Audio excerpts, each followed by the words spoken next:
This is the budget sim rig that I built in 2021 that I learned how to drift on. Then I transitioned into real life drifting, but as y'all already know, street drifting is becoming riskier and riskier, and sometimes the gaps between track days just feels like so long, and I wanted a solution where I can practice my driving anytime, any day. So I recreated my drift car on a sim rig so I can have maximum seat time. So I'm gonna go over the entire setup, and then we're gonna hop into a Assetto Corsa and do some drifting with one of the most realistic cars that I've ever driven. Outside of the seat and the cockpit, this is my whole setup in front of the screen. It's all Simagic. They're pretty good, very realistic. So this is the Alpha-mini steering wheel base, and it goes up to 10 Newton meters compared to like the 3 that I was getting from my Thrustmaster. So direct drive versus belt driven, very nice upgrade, and I really like the steering wheel base so far. The shifter is awesome because it's just like my S14. It's got the ball. The resistance on it, you can adjust a lot. So I have the resistance pretty high up there with my Z32 box compared to the S13 stock trans. It is a very like you gotta push it into gear. And so I'm glad I can adjust this and make it feel just the same way. Also, you see this little switch right here? And I'll show you guys that in the thing, but you wanna go from sequential to H pattern? That's it. That's all you gotta do, and it's switched. It's got lockout, so you gotta pull up on. I'll show you guys all the goodies. The pedals, P1000s, but these are the P1000Is, so they're inverted, and I did that obviously for realism because my S14 has inverted pedals. That's why I did that. Honestly, these pedals are awesome. We'll go over that in a little bit. Handbrake. Bro, stick to eBay. Get the $100, the $90 little cheap 3D printed handbrakes, because those ones are built to have an OEM position. Compared to a lot of the expensive and high-end stuff, they always, you know, they model it around the hydro setup, and I don't use the hydro setup, so that's the one thing I had issues with setting up. Besides that, everything else was freaking mint. I don't know what these cockpits are actually called. This is the GT Elite cockpit, and there's a lot of ones on the market like this that have these aluminum kind of poles and the slots and all that stuff, but this thing's freaking sick. Takes up a lot of space, so yeah, this is not one I could put away like the last one, but it doesn't matter. You know, this is a dedicated sim rig setup, and that's fine. I have my PC on the floor. This is no longer my editing PC. It's solely used for the sim now, and I got this little platform, that way it's not on the carpet. NRG seat, everything is mounted pretty nice to kind of match the way the S14 is set up. Starting with the wheelbase, this is my keys steering wheel directly out of my S14 with an NRG quick release. I did not change or modify anything. Simagic's wheelbase comes with a quick release on it, so if you have a quick release and it's NRG, check this out.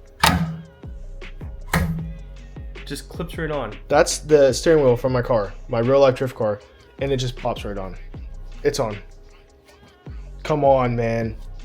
So that's one of the cool things. I do wear gloves because that's one thing that I had trouble with, was driving on the track and wearing these. It feels weird. So that's why I wear them on sim, to kind of make it feel like I'm on the track. So when I get to the track and I put these on, I'm not feeling weird. And this is a suede wheel, and this does not feel the best when you have bare hands. It feels like rug burn. So the gloves are like a must. Here's the shifter, and it feels freaking good. Like, it's precise. It's a very realistic shifter. 5th gear, you gotta really go to the right and throw it up. And then check this out. This is a lockout. You wanna go into reverse, you gotta pull this up, either go left and up, or my box, you gotta go right and down. This is the part where you can adjust resistance, and I have a little key holder. Shout out to NLR for building this on this rig. But right here I have Allen keys, and I can just throw it in there and increase the resistance and all that stuff. And hidden on this side is the switch. It's an H pattern. Check this out. Sequential. Whoa, whoa, whoa, whoa. Come on, man. That is so awesome. I want to go back. H pattern. This thing's so freaking cool. Here's the handbrake. It's the TB1 handbrake. Not a fan. This plate, got it off Amazon, had to like, this is why I don't like some of the high-end handbrakes, because when it's not in hydro position, you can't mount it normally. You know, to do an OEM position style and put it on a sim, it's a bit harder. You got to push it back. And then also it's kind of like, it's so far down, like in my car, the handbrake would be kind of like here, like an 1.5 inches higher. And this plate is already bending for the better, honestly, because it angled this up a little bit more, but you know, it's not bad. You can see it has movement when I do that. It's not the best, but this is an Amazon bracket, this extra one compared to the one it came with. And that's the struggle when you try to mount a handbrake and keep it in the OEM position. Steering wheel, not much to talk about. Direct drive, so it spins forever. So you can see these pedals, real deal, man. real deal. So you can adjust the height of each pedal. I haven't really touched much of this stuff. You can adjust the tilt angle on all of the pedals. On the throttle pedal right here, if you take this cotter pin out and put it down, you can adjust the resistance on that. I have it lighter because the S14 is pretty light, the throttle pedal. The brake pedal, man, this has so much adjustability. You can disassemble this piston right here and put more rubber in to make it very firm or very light. S14 is pretty light brake pedal, so I've lightened it up with some of the softer bushings in there, or the rubber pieces. And the thing that's weird is like this is not meant to stop the brake based on travel. It's meant to stop based on pressure. And that's something I had to get used to in my head, because you're used to having the travel determine how much brake is applied, but with this it's how much pressure. It's weird, but it's cool. Oh my god, most realistic clutch ever.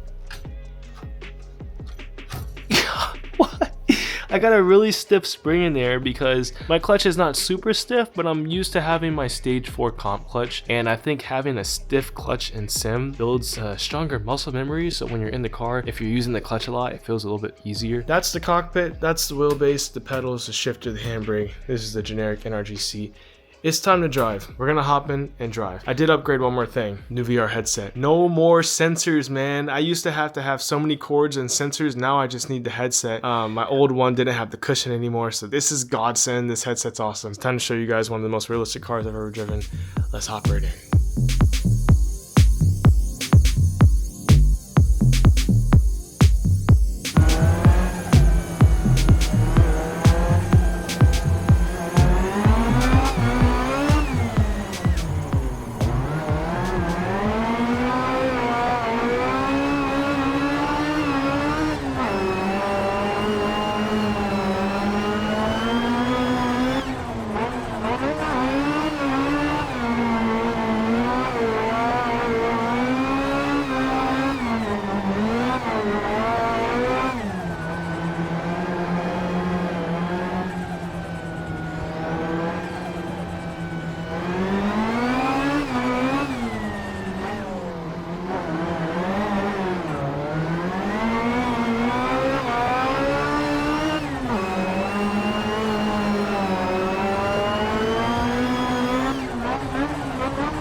Okay, so we're gonna finish it off with some fun Touge driving, and I'll throw in the real life clips now.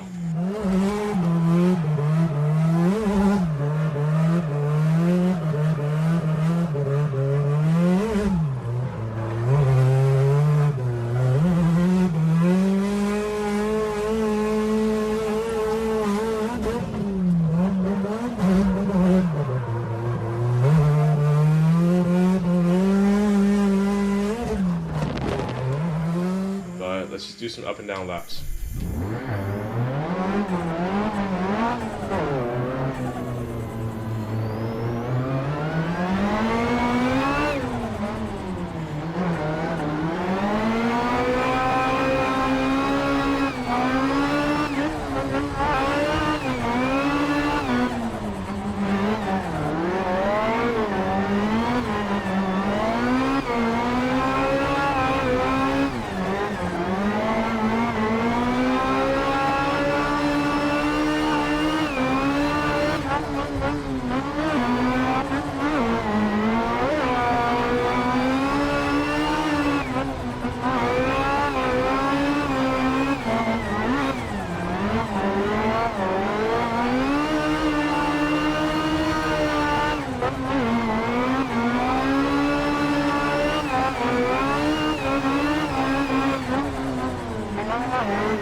That's the upgraded sim setup. I'm about to hop off of this and actually drive some more without the camera on.